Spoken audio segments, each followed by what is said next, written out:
Oh, hi. You might be wondering where I've been. Uh, I haven't made videos recently. Wednesday and Thursday, I sounded terrible. I could barely speak. So, there's that reason for you.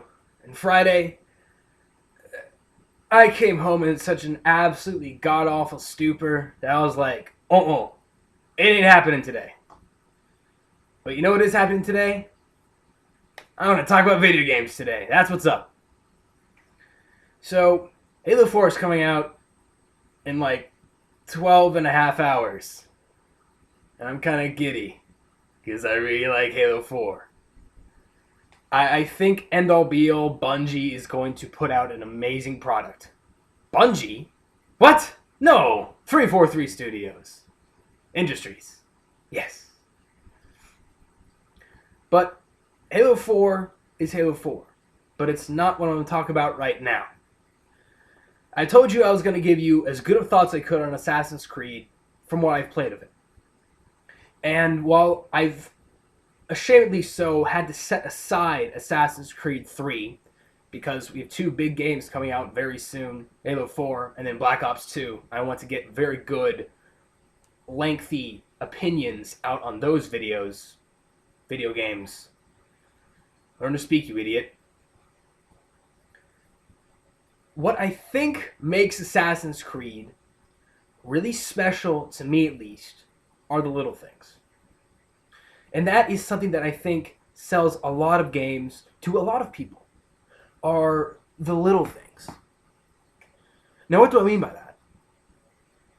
I mean something that when you're playing a game, it happens and you go, "Oh, that's kind of cool," or something that you see happen and it's like, "Dude, that's exactly what I would have done."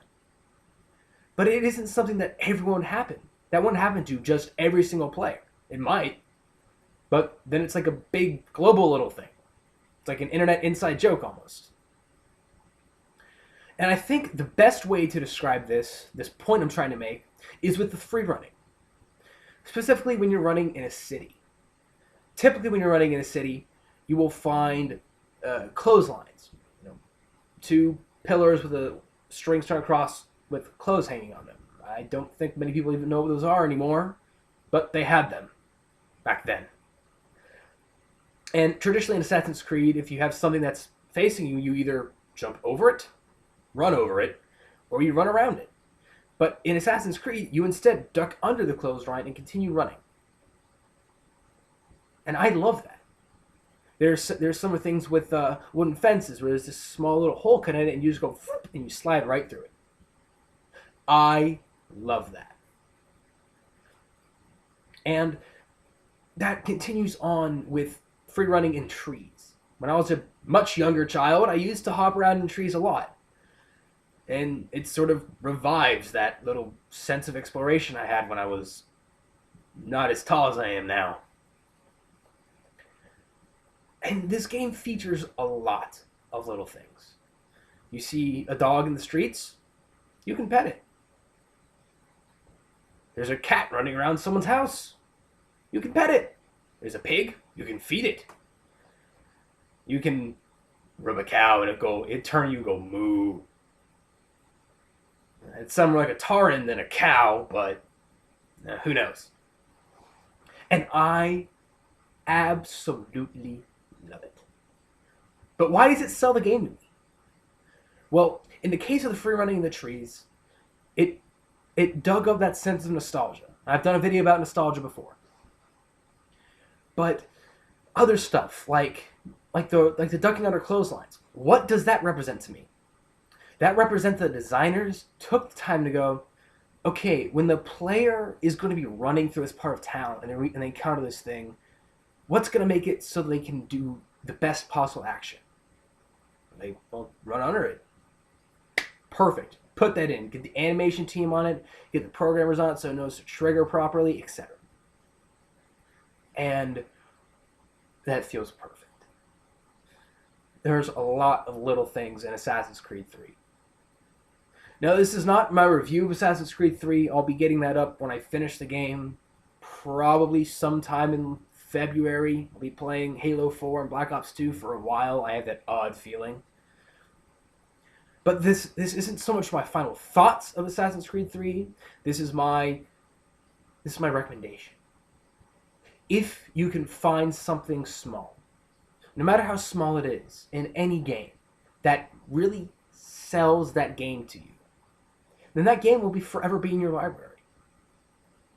It doesn't hurt that the entire multiplayer mode is set up like an entirely separate game. Literally, it comes on its own disc on the Xbox 360. It has its own developer, Abstergo, with the Animus Network. It is a very well fleshed out game. If you have not seen something else to convince you of Assassin's Creed 3, perhaps I may have convinced you. Perhaps you just like petting cats, and that could sell you your game right after you stab some British dude in the throat with his friend's rifle's bayonet. Or maybe you just don't care about cats. Shame on you if you don't, but I think Assassin's Creed 3 will definitely sit pretty high on people's Games of the Year lists. I mean, God, the voice acting quality is impeccable. Of course, maybe now I won't even have to do an Assassin's Creed 3 review. I've already told you that I absolutely love the game, and that everything feels smooth. So maybe this is my review. Maybe I'm just using the little things to push my idea of the review on you. Or maybe I just came with that on the spot because it's how I roll. Who knows? But thank you for checking out today's video, and I shall see all of you later. If the 4 comes out tonight, so excited!